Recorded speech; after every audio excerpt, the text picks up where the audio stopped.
నిరుపేద విద్యార్థులకు అధునాతన సాంకేతికతతో డిజిటల్ విద్యను అందించాలన్న మంత్రి డాక్టర్ పొంగూరు నారాయణ మహాసంకల్పం మేరకు నిర్మిస్తున్న విఆర్ హై స్కూల్ ఆధునీకరణ పనులు 85 మేర పూర్తి అయినట్లు మంత్రి కుమార్తె శరణి తెలిపారు. నెల్లూరు విఆర్ హై స్కూల్లో జరుగుతున్న డిజిటల్ ఎక్విప్మెంట్ ను మంత్రి నారాయణ కుమార్తె శరణి సోమవారం ఆకస్మికంగా పరిశీలించారు. తరగతి గదుల్లో ఏర్పాటు చేయాల్సిన ఫర్నిచర్, పెయింటింగ్స్ పై ఆమె పలు సూచనలు చేశారు. విఆర్ హై స్కూల్ కి నియమించిన ప్రిన్సిపాల్, ఉపాధ్యాయులతో శరణి మాట్లాడారు.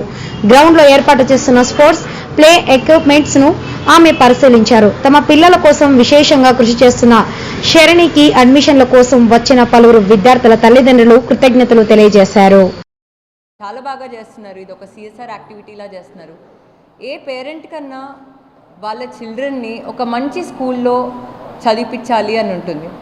వైసీపీ వాళ్ళు గత 5 ఏళ్ళుగా ఈ స్కూల్ని ఎందుకు మూతేశారో నాకైతే అర్థం కావట్లేదు. ఎందుకంటే ఎంతోమంది విద్యార్థులు ఈ స్కూల్లో చదివి గొప్ప వాళ్ళు అయ్యారు. మా నాన్నగారు కూడా ఈ స్కూల్లో చదివారు. దాని తర్వాత మా నాన్నగారు ఈ స్కూల్లో ఉద్యోగం చేశారు టీచర్ లాగా. అండ్ ఇప్పుడు ఈ స్టేజ్లో ఉన్నారంటే ఎప్పుడూ చెప్తూ ఉంటారు, తప్పకుండా నేను చదివిన స్కూలే అని. సో ఈరోజు జూన్ 23న ఈ స్కూల్ స్టార్ట్ అవుతుందండి. అడ్మిషన్స్ కూడా ఫుల్ అయిపోయాయి, అడ్మిషన్స్ క్లోజ్ అయిపోయాయి. నిన్న మీరు చూస్తుంటే చాలామంది పేరెంట్స్, ఇప్పటికీ కూడా చాలామంది పేరెంట్స్ వస్తున్నారు, చాలామంది స్టూడెంట్స్ వస్తున్నారు, అడ్మిషన్స్ కావాలంటున్నారు. కానీ అడ్మిషన్స్ 1000 కెపాసిటీ అండి ఈ స్కూల్. సో అడ్మిషన్స్ మొత్తం క్లోజ్ అయిపోయాయి. ఈ స్కూల్లో చూసేటట్టయితే ఇంటరాక్టివ్ ప్యానెల్స్ నుంచి డిజిటల్ ఎడ్యుకేషన్ అనేది చాలా ముఖ్యము.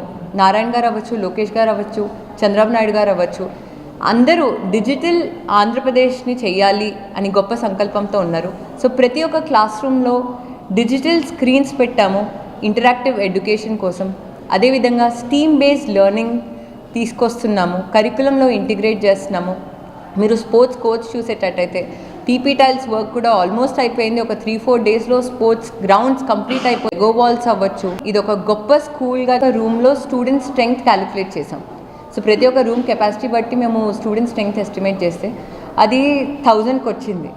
సో అడిషనల్గా మా నాన్నగారు ఈ విఆర్ కాలేజ్ కూడా ఉంది కదా, దాన్ని కూడా తీసుకొని ఇదే విధంగా విఆర్ స్కూల్ ఎలా అయితే రెనోవేట్ చేసామో విఆర్ కాలేజ్ కూడా రెనోవేట్ చేసి దానిలో ఎక్స్ట్రా రూమ్స్ ఇస్తాము అని చెప్పారు.